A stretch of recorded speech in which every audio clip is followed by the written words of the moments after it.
Gamindami norime, kad valgytų visa šeima, kad užtruktume mažai laiko ir nereikėtų plauti daugybės indų.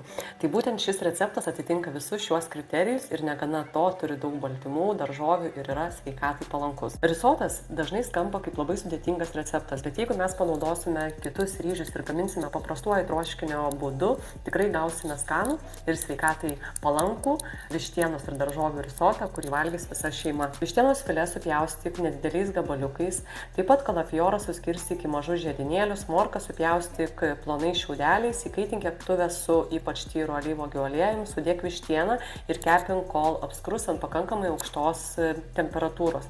Galiausiai sudėk prieskonius ir tada dėk jau kalafiorus, morkas ir pilk verdančio vandens. Ir pabaigoje sudėk sviestą, įmaišyk ryžių porą šaukštų ir uždenk dangtį, kol ryžiai išvirs, tau prireiks apie 10 minučių. Ir galiausiai pabaigoje užbarstyk susmulkintas šviežias petražoles, išmaišyk ir uždėk tarkuoto sūrio.